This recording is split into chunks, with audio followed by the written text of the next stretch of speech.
el aliento gélido del invierno siberiano, aunque no en geografía, sino en la cruda metáfora del desamparo, se aferraba a ella como un sudario helado, implacable y mordaz. Elisa, joven de noble cuna, pero de espíritu indomable, sintió cada ráfaga de viento helado como una bofetada a su ya maltrecha dignidad, una cachetada cruel que le recordaba la abyección de su caída.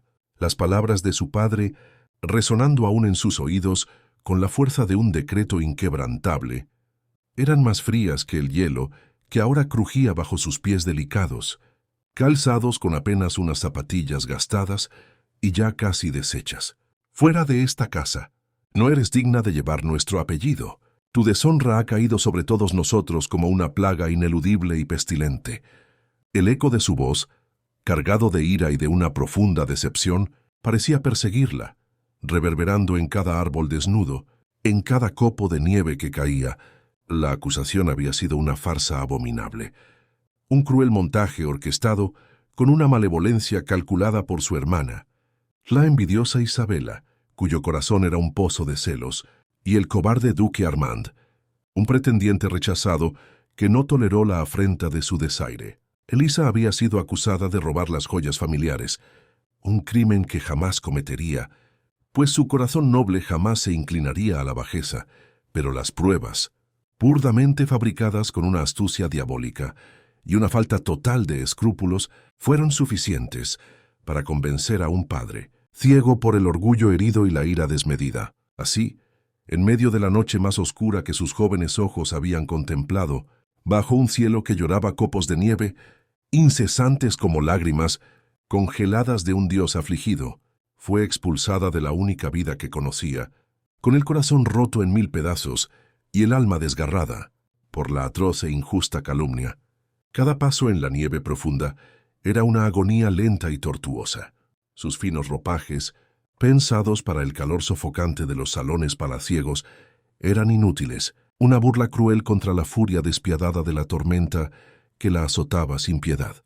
Las ramas desnudas de los árboles, cubiertas de escarcha brillante y traicionera, parecían brazos esqueléticos y huesudos, extendiéndose desde la penumbra para atraparla en su desdicha inminente. El frío se le metía en los huesos, paralizando sus músculos uno a uno, adormeciendo sus dedos y pies hasta convertirlos en bloques insensibles de hielo. Las lágrimas congeladas en sus mejillas eran pequeños cristales de dolor que se aferraban a su piel, una máscara de sufrimiento. No había a dónde ir. Su familia la había repudiado de la forma más cruel. Sus amigos la habían abandonado como ratas que huyen del barco que se hunde, revelando su verdadera y patética lealtad. Y la sociedad, siempre ávida de escándalos y de la caída de los inocentes, ya la había juzgado y condenado sin siquiera escuchar su voz. La soledad era una bestia voraz, un depredador implacable que la devoraba lentamente, mordisco a mordisco, hasta dejarla sin aliento. Cayó varias veces, sus fuerzas menguando con cada aliento que exhalaba, con cada latido débil de su corazón. El miedo más primario se mezclaba con una desesperación insoportable, una desesperanza tan profunda que amenazaba con ahogarla por completo.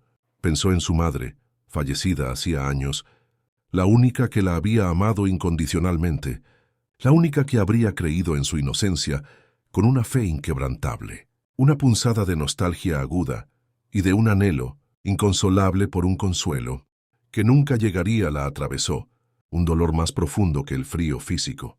¿Era este su final? Moriría congelada, sola y olvidada, como un animal herido y moribundo, en el desierto blanco de la indiferencia.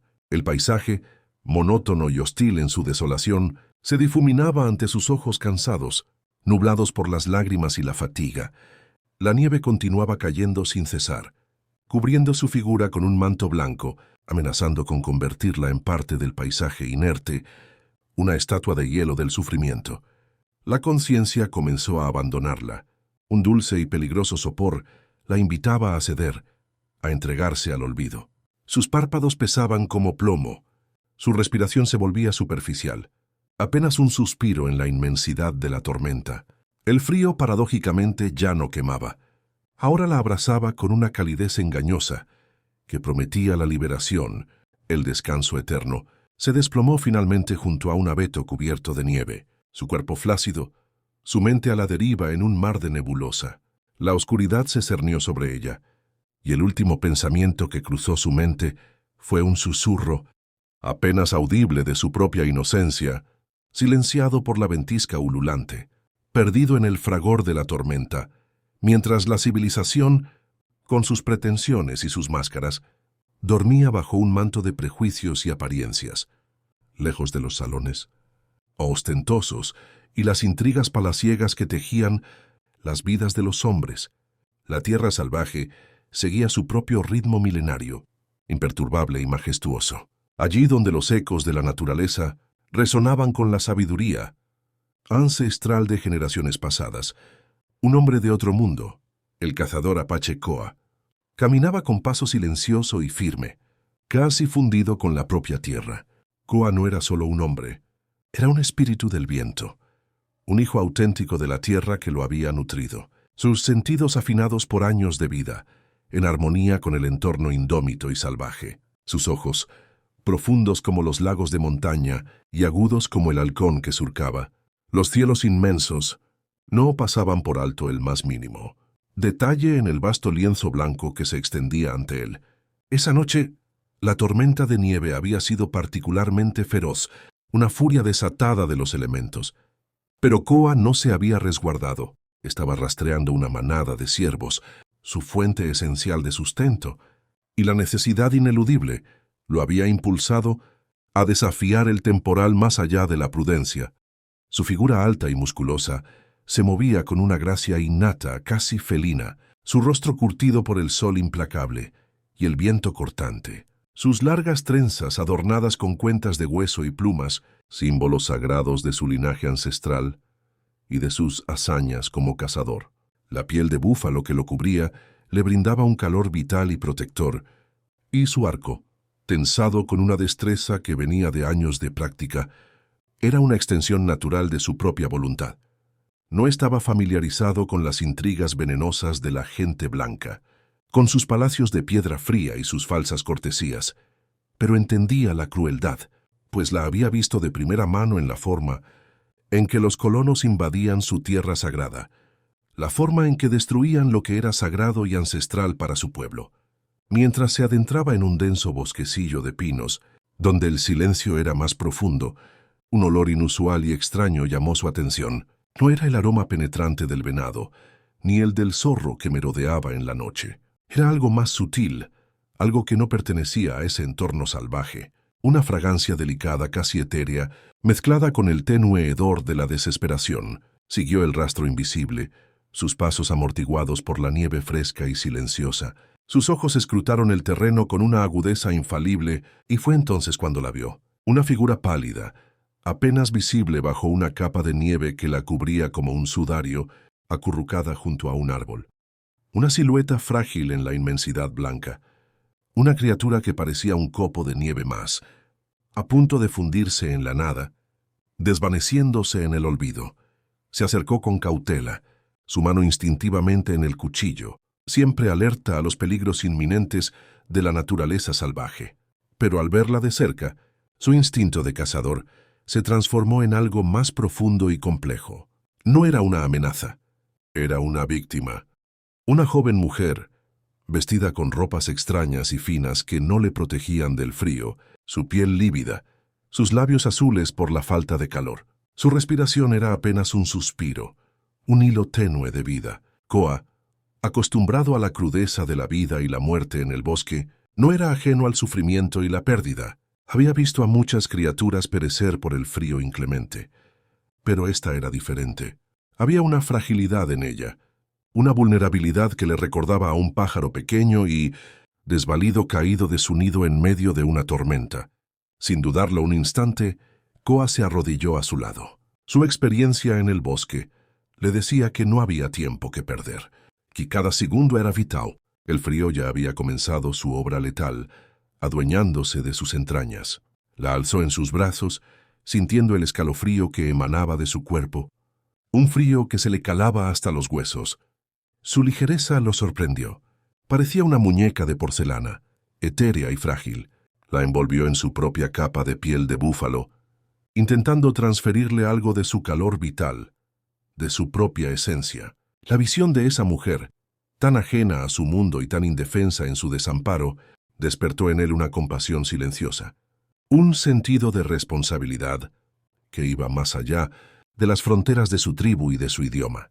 No la dejó morir, la llevó consigo. No era solo un acto de bondad, era una respuesta a un imperativo profundo, una conexión inexplicable con el destino de esa alma perdida, un eco de la humanidad compartida que resonaba en lo más profundo de su ser.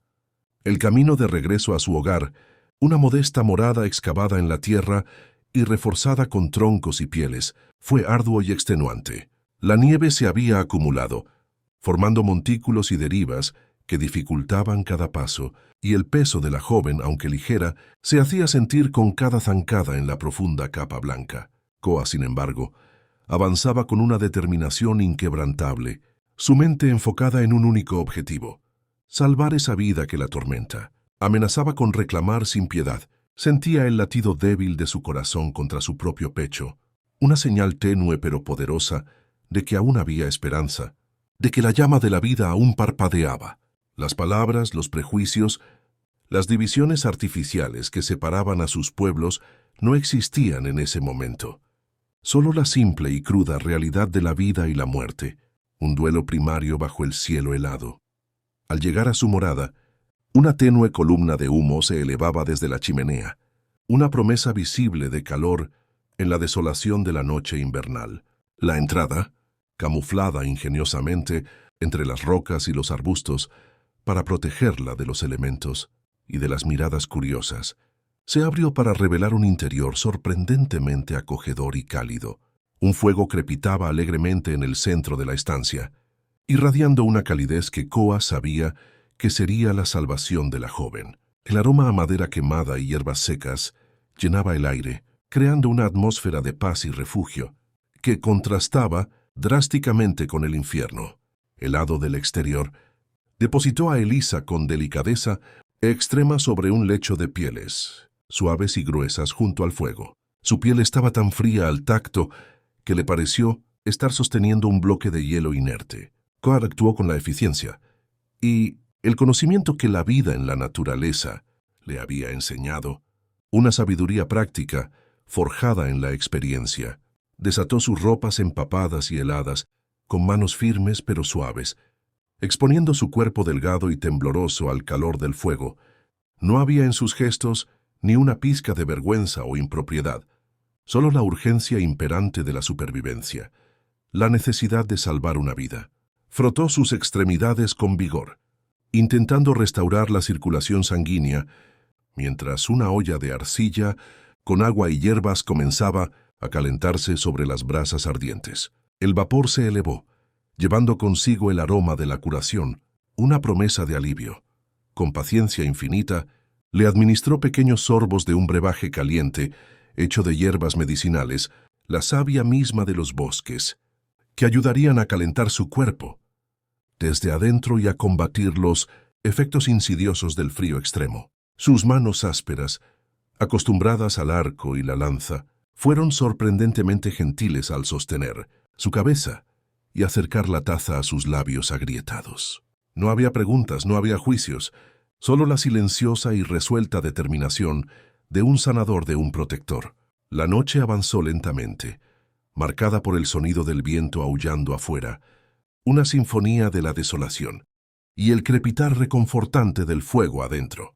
Koa se sentó a su lado, velando su sueño, alimentando el fuego con cuidado, observando cada cambio minúsculo en su respiración, cada leve temblor que indicaba la lucha de su cuerpo por la vida. Sabía que la batalla no estaba ganada. La vida era un hilo frágil, especialmente después de tal prueba devastadora. Al amanecer, los primeros rayos de sol se colaron por una pequeña abertura en el techo, iluminando el rostro pálido de Elisa con una luz suave. Sus párpados se agitaron, y con un gemido apenas audible, sus ojos se abrieron lentamente. Eran de un azul profundo, como el cielo invernal en su inmensidad, pero empañados por la unción de la confusión y el dolor latente. Su mirada aún débil recorrió el lugar, deteniéndose en la figura imponente de Koa, quien la observaba con una quietud serena, casi protectora. ¿Dónde? ¿Dónde estoy? Su voz era apenas un susurro ronco, sus labios agrietados por la deshidratación y el frío. Koa respondió en su propio idioma, un dialecto gutural y melodioso que Elisa, lógicamente, no entendía en absoluto. Se dio cuenta de la barrera lingüística, y con un gesto simple, señaló el fuego y luego su propio pecho, repitiendo su nombre, Koa. Luego la señaló a ella, esperando una respuesta, un nombre, Elisa. A pesar de la debilidad que aún la atenazaba, sintió una punzada de alivio profundo. No estaba sola. No había muerto. Con un esfuerzo pronunció su nombre, Elisa. El sonido de su propia voz, aunque frágil, era una afirmación de su existencia. A partir de ese momento, la conexión improbable comenzó a tejerse. No con palabras elocuentes, sino con gestos significativos, con miradas prolongadas y expresivas, con la silenciosa comprensión que trasciende las barreras del lenguaje. Koa le ofreció comida, carne seca y bayas que había recolectado, algo que ella nunca había probado en su vida anterior de lujos, pero su hambre era tan acuciante que comió con una gratitud sincera. Él le mostró cómo calentar sus manos sobre el fuego crepitante, cómo envolverse en las pieles para conservar el calor corporal. La observaba con una curiosidad desprovista de juicio, como si fuera una criatura fascinante y delicada que había aparecido de la nada en su bosque. Elisa, a su vez, lo miraba con una mezcla de asombro y una gratitud infinita. Sus manos ásperas, su piel cobriza, sus ropas simples, todo era tan radicalmente diferente de lo que conocía, y sin embargo su bondad era innegable, un faro de luz en la oscuridad de su desdicha. Los días se convirtieron en semanas, y las semanas en un mes. Elisa, aún débil, pero recuperándose con cada amanecer, comenzó a observar el mundo de Koa con una nueva perspectiva. El silencio era diferente al que conocía en los salones de la corte.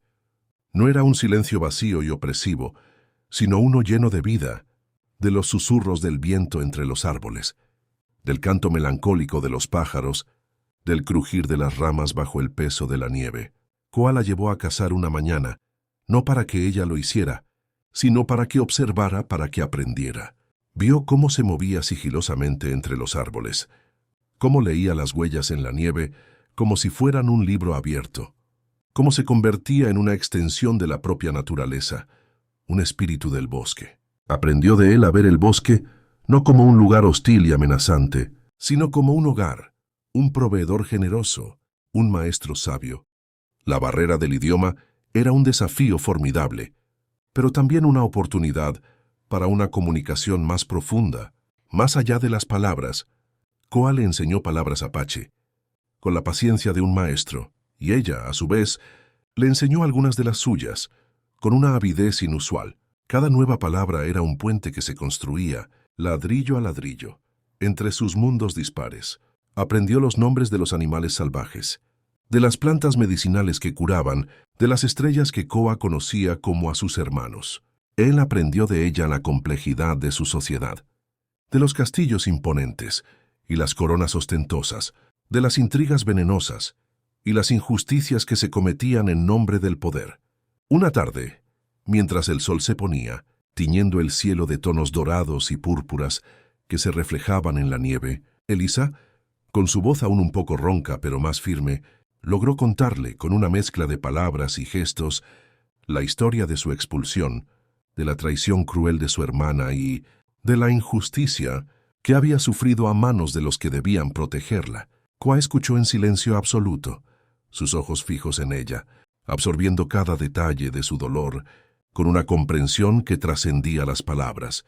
Cuando terminó su relato, él extendió una mano y tocó su mejilla con una ternura inesperada, casi reverente. «Corazón noble», dijo en su idioma, una frase que ella no entendió por completo el significado literal, pero cuyo significado profundo sintió en su alma con una claridad abrumadora. En ese momento, ella comprendió que él creía en ella, que veía su verdad más allá de las palabras, más allá de las apariencias. Esa simple creencia era un bálsamo curativo para sus heridas más profundas, una curación para su alma lacerada. El frío punzante del invierno cedió lentamente al deshielo de la primavera, y con el florecimiento exuberante de la naturaleza, también florecía el vínculo inquebrantable entre Elisa y Koa. Él le enseñó a cazar pequeñas presas, a recolectar bayas comestibles que ofrecía el bosque, a reconocer las propiedades curativas de las plantas. Ella, por su parte, le contó historias de su mundo, de los libros que había leído con avidez, de la música que amaba con pasión. Él se reía de sus cuentos de bailes de salón, con una risa profunda y resonante, y ella se maravillaba con sus relatos de espíritus ancestrales y la profunda sabiduría de la tierra. Un día, mientras preparaban la comida juntos, Elisa tropezó y se hirió la mano con un cuchillo afilado. Koa, con la misma calma y eficiencia que había demostrado al principio de su encuentro, tomó su mano y aplicó una pasta de hierbas medicinales, vendándola con tiras de tela suave. Sus manos se rozaron, y una corriente eléctrica, sutil pero innegable, recorrió a ambos, encendiendo una chispa. En ese instante, la conciencia de su conexión física se hizo palpable, ineludible. Los días se llenaron de pequeños gestos de afecto, de miradas prolongadas y significativas, de risas compartidas que rompían el silencio sagrado del bosque, con una alegría contagiosa. La presencia de Koa era como el calor reconfortante del sol después de la tormenta más cruda, y la de Elisa, una melodía suave que había llenado el vasto silencio de su vida, una armonía perfecta. El amor no nació de un flechazo apasionado y repentino, sino de la lenta y paciente construcción de la confianza mutua, el respeto profundo y la comprensión incondicional del otro. Eran dos almas de mundos distintos, unidas por la adversidad que habían enfrentado y la bondad que habían compartido, construyendo un hogar no en las paredes de una casa, sino en el espacio sagrado compartido de sus corazones, un santuario forjado en el amor. Elisa se dio cuenta de que no echaba de menos su vida anterior. Había encontrado una libertad y una autenticidad en el bosque que jamás había conocido en los salones asfixiantes de la nobleza. La superficialidad de su antiguo mundo parecía ahora un sueño distante y nebuloso, una prisión dorada de la que había sido liberada por la gracia del destino. El lujo material no se comparaba con la riqueza del espíritu que Koa le había mostrado, una riqueza que llenaba su alma. Una noche, bajo un cielo estrellado que se extendía infinito sobre ellos, un manto de diamantes titilantes, Koa la llevó a un claro secreto, donde las flores silvestres florecían en abundancia, exhalando un perfume dulce. Se sentaron juntos, el aire impregnado del dulce perfume de la primavera, de la vida que renacía. Koa, con una voz más suave de lo habitual, casi un susurro, le habló de su gente, de su conexión indisoluble con la tierra, de los ciclos eternos de la vida y la muerte. Le habló de su soledad antes de que ella llegara, de cómo el espíritu de su tribu había sido diezmado por los colonos, de cómo había aprendido a vivir solo, confiando solo en la tierra generosa y en sí mismo.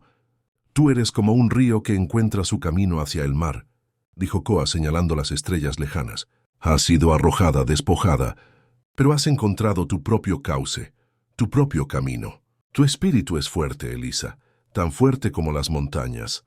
Las palabras, aunque sencillas en su formulación, la conmovieron profundamente. Nunca nadie le había hablado así, con tanta sinceridad y respeto por su esencia más pura. Era una dignidad que su propia familia le había negado, una verdad que la liberaba. Ella se volvió hacia él, sus ojos brillando con lágrimas no de tristeza, sino de gratitud infinita y de un amor naciente que florecía en su pecho. Él le tomó la mano, sus dedos fuertes entrelazándose con los suyos delicados. En ese momento, no había necesidad de más palabras. El silencio entre ellos era el más elocuente de los poemas, un lenguaje del alma. Se inclinó y la besó, un beso lento y tierno que selló su unión bajo la inmensidad del cosmos, bajo la mirada silenciosa de las estrellas ancestrales. Era un amor forjado en la adversidad más cruda, en la humildad y en la profunda aceptación del otro, un amor que florecía en el corazón de la naturaleza salvaje, lejos de las intrigas y las falsedades del mundo civilizado. El idilio, sin embargo, No podía durar eternamente en su burbuja de tranquilidad, suspendido en el tiempo. El mundo exterior, con sus amenazas latentes y sus sombras alargadas, comenzó a extender sus tentáculos hacia ellos, como una serpiente que se desliza sigilosamente hacia su presa, implacable y decidida. La primera señal fue sutil, apenas perceptible para el ojo común, un cambio en el patrón de las aves migratorias, un indicio de que algo no estaba bien en las fronteras de su refugio natural. Luego las huellas no eran las de los animales del bosque, ni las de otros cazadores locales que Koa conocía bien. Eran huellas de botas pesadas, de caballos con herraduras, de la inconfundible incursión humana que Koa, por su vasta experiencia y su agudo instinto, sabía que solo traía consigo el caos, la desarmonía y la destrucción. El instinto ancestral de Koa se encendió, una advertencia primordial que lo ponía en guardia, agudizando todos sus sentidos. El peligro inminente se materializó de forma brutal en una tarde soleada de finales de primavera, cuando la vida bullía con fuerza. Mientras Koa y Elisa recogían hierbas medicinales cerca de un arroyo murmurante, el sonido de voces extrañas y discordantes rompió la paz sagrada del bosque. No eran las voces de su gente, ni las de los leñadores locales. Eran voces altivas, imperiosas, teñidas de una arrogancia familiar y repugnante para Elisa. Se escondieron rápidamente, entre el denso follaje, observando cómo un grupo de hombres a caballo, ataviados con uniformes militares de su propio reino, patrullaban la zona con una autoridad presumida. Llevaban los escudos de armas de su propio reino, y Elisa sintió un escalofrío que no era de frío, sino de pavor, un miedo que se le calaba en los huesos. El recuerdo de su expulsión, de la injusticia flagrante, se abatió sobre ella como un velo oscuro, sofocándola. El duque Armand no la había olvidado. De hecho, su obsesión con ella parecía haber crecido, alimentada por el resentimiento. La amenaza se hizo clara y tangible días después, cuando un pequeño destacamento de soldados, liderado por el propio duque Armand, irrumpió con insolencia en los límites del territorio de caza de Koa. El duque, con su rostro afilado y su sonrisa petulante y arrogante, cabalgaba al frente, sus ojos fríos y calculadores, escrutando cada rincón del bosque con una voracidad depredadora. Su presencia no era casual. La noticia del paradero de Elisa, distorsionada y adornada con calumnias aún más infames, había llegado a sus oídos como un dulce veneno. Se decía que ella había escapado con un salvaje y que vivía una vida de barbarie, inaceptable, un insulto a su honor.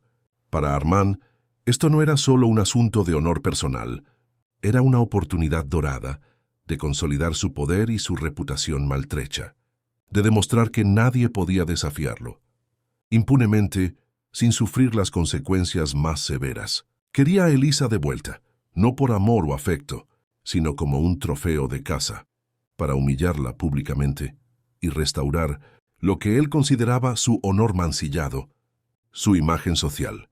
La noticia de la presencia del duque llegó a Koa a través de los murmullos del bosque, de las señales sutiles que él sabía leer en el comportamiento de los animales, en la quietud inusual y antinatural de la naturaleza.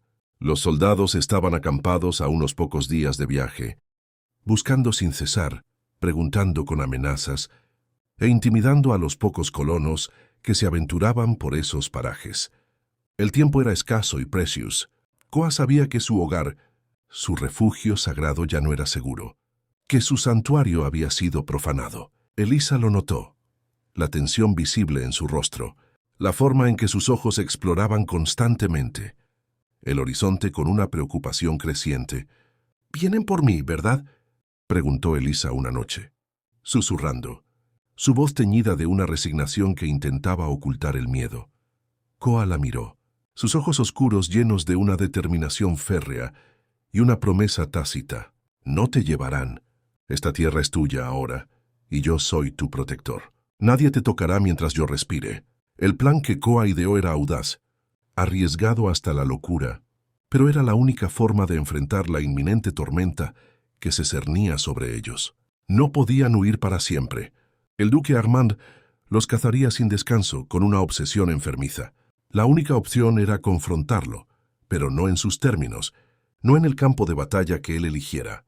Tenían que llevar la batalla a su propio terreno, al lugar de su poder, donde la verdad pudiera ser revelada con la fuerza de un trueno y la justicia, finalmente, prevaleciera sobre la mentira y la injusticia. El plan implicaba un viaje de regreso a la civilización, a la ciudad de donde Elisa había sido expulsada con tanta crueldad. «Debemos ir a la ciudad», dijo Koa, sorprendiendo a Elisa con su audacia. «Allí es donde reside su poder, pero también es donde su engaño será más evidente, donde la gente podrá ver su verdadera naturaleza». Elisa sintió una mezcla vertiginosa de miedo y una extraña y creciente resolución.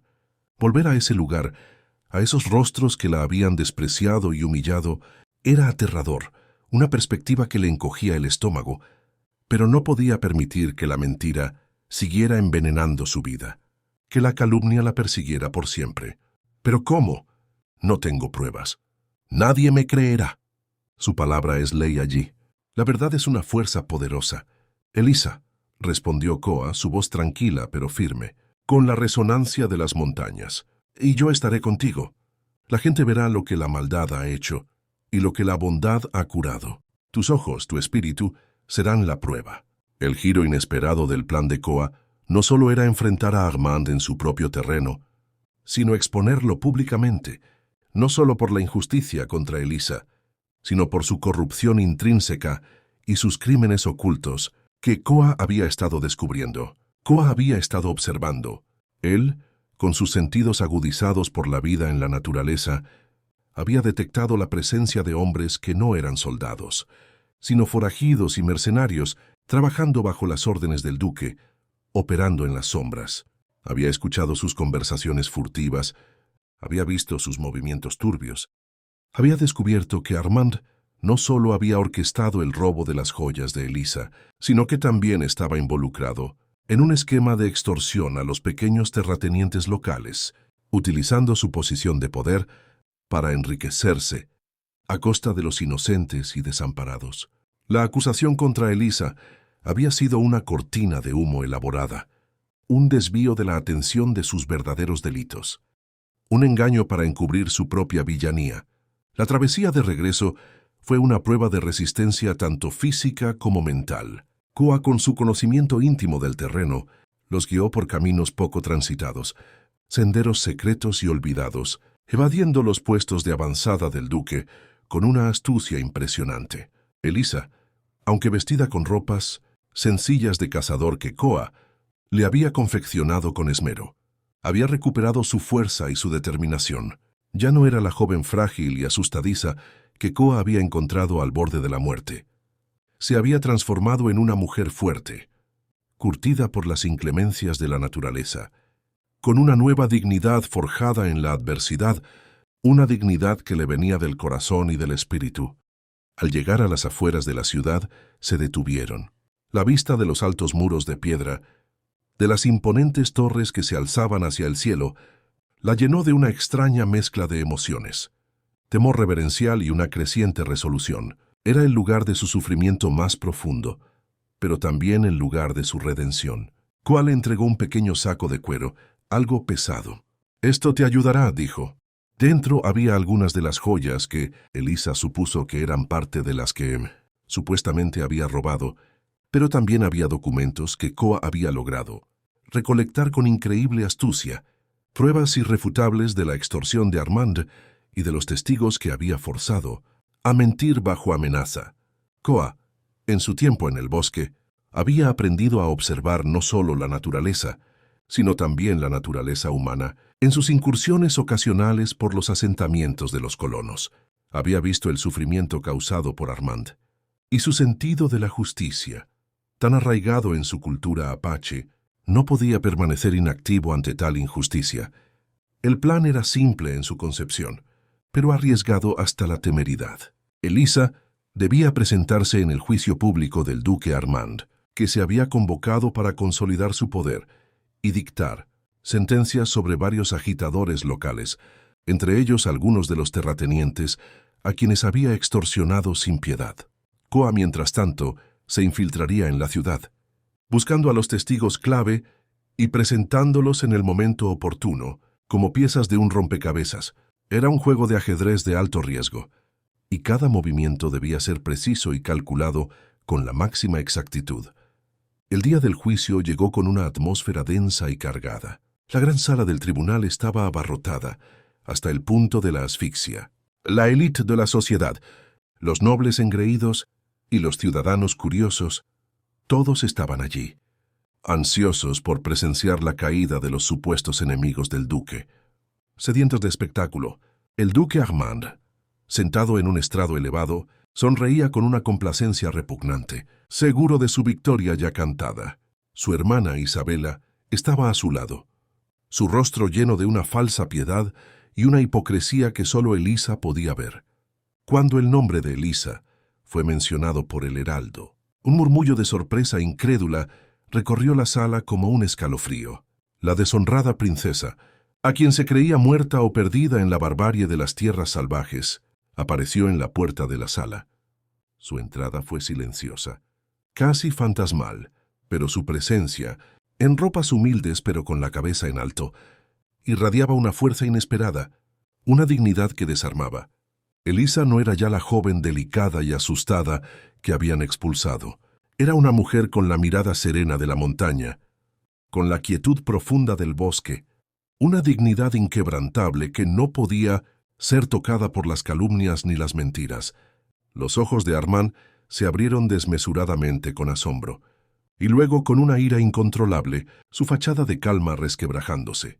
Isabela palideció visiblemente.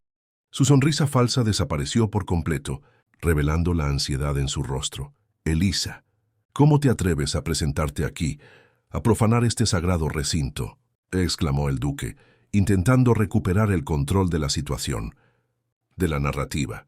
«Vengo a reclamar mi honor, duque, y a exponer su vergüenza, su verdadera cara», respondió Elisa, su voz clara y firme, resonando en el silencio atónito de la sala. Con una autoridad que no le conocían, Elisa, con una elocuencia que sorprendió a todos los presentes, incluso a sí misma, comenzó a narrar su historia, no con lamentos ni quejas, sino con la fría y cristalina claridad de la verdad. Habló de la traición urdida, de la falsedad de las pruebas fabricadas, de su expulsión cruel y de su lucha por sobrevivir. Y luego sacó el pequeño saco de cuero. De él extrajo las joyas y los documentos, las pruebas irrefutables que Koa había recolectado.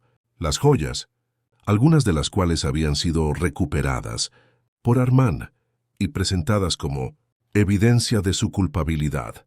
Tenían marcas y detalles que solo Elisa y su madre conocían íntimamente. Las presentó una por una, explicando su procedencia y cómo era imposible que ella las hubiera robado. Luego los documentos, cartas incriminatorias, registros de pagos ilegales, testimonios forzados que Koa había logrado desenterrar con una habilidad asombrosa. Elisa no estaba sola. En el momento más álgido de su relato, la puerta de la sala se abrió de nuevo y allí, escoltados por una figura imponente, cuya silueta se recortaba majestuosamente contra la luz brillante del exterior, aparecieron los testigos. Eran los terratenientes extorsionados por el duque, hombres y mujeres que, con el apoyo silencioso y valeroso de Koa, habían encontrado el coraje para hablar, para atreverse a decir la verdad. Su testimonio, respaldado por los documentos que Elisa había presentado, pintó un cuadro devastador de la corrupción desmedida y la tiranía despiadada del duque. La sala estalló en un murmullo de incredulidad y furia contenida. Las palabras de Elisa, respaldadas por las pruebas irrefutables y el testimonio valiente de los testigos, golpearon al duque Armand como un mazo, demoliendo su fachada. Intentó negarlo todo, a gritar, desviar la atención, pero el peso abrumador de la verdad era demasiado grande para ser ignorado o refutado. La multitud, inicialmente escéptica y silenciosa, comenzó a volverse contra él, susurrando su desaprobación cada vez más fuerte. Su hermana Isabela intentó huir cobardemente, pero fue detenida por la guardia antes de que pudiera escapar. La derrota pública del villano fue total y humillante, un espectáculo de justicia poética. El duque Armand con su rostro desencajado por la ira impotente y el miedo palpable, fue despojado de todos sus títulos nobiliarios y sus propiedades, su poder disuelto como el hielo al sol. Sus crímenes, finalmente revelados a la luz del día, lo condenaron no solo legalmente, sino también a los ojos de la sociedad que tanto había valorado su falsa imagen y su fachada de respetabilidad. Isabela, su cómplice en la infamia, fue desterrada de la corte y su nombre arrastrado por el fango de la deshonra para no ser olvidada. La justicia, aunque tardía y costosa, había prevalecido con una fuerza arrolladora. La escena final fue una de profunda serenidad y una promesa de esperanza renovada. Elisa decidió no regresar a la vida cortesana, a las jaulas doradas de la nobleza. Había encontrado su verdadero hogar en el corazón del bosque, al lado de Koa, el hombre que le había mostrado la verdadera esencia de la vida, el amor más puro y la libertad incondicional. Juntos regresaron a su morada en el bosque, que ahora sentían como su verdadero hogar, no un refugio temporal de la tormenta, sino el lugar donde sus almas se entrelazaban en una danza de armonía y paz. El epílogo de su historia se escribió en el verde profundo del bosque, bajo la atenta mirada de los árboles ancestrales y el cielo infinito. Vivieron una vida plena y significativa, enseñándose mutuamente, compartiendo la sabiduría de sus mundos dispares. Koa le enseñó a Elisa a hablar fluidamente su idioma, el de su tribu, a comprender las señales sutiles de la naturaleza, a vivir en armonía con el espíritu de la tierra, respetando cada criatura y cada ciclo. Elisa le enseñó a Koa sobre su mundo, la belleza etérea de la música, la riqueza profunda de la literatura, la complejidad fascinante de las ideas que podían cambiar el mundo y expandir la mente. Su hogar era un lugar de encuentro de dos culturas, donde la fortaleza indomable del espíritu apache se fusionaba con la gracia serena y la resiliencia inquebrantable de la nobleza de corazón. Con el tiempo tuvieron hijos, pequeños seres que llevaban en sus ojos la sabiduría ancestral de Koa y la determinación noble de Elisa, una combinación perfecta de lo mejor de ambos mundos. Crecieron libres, conociendo el bosque como su patio de juegos, ilimitado y las estrellas como su guía en la oscuridad de la noche.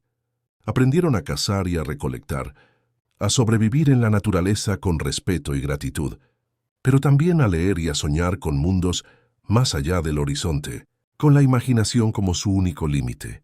La historia de Elisa y Koa se convirtió en una leyenda, susurrada en los fuegos de campamento bajo el cielo estrellado, y en los salones de las pocas almas sensibles que la escuchaban, un testimonio imperecedero de que el amor verdadero no conoce barreras, que la dignidad se encuentra en el corazón noble y en la alma pura, y que la verdad, como el agua que fluye incesante, siempre encuentra su camino hacia la luz, sin importar cuán helado y cruel sea el invierno que se atraviese en su camino.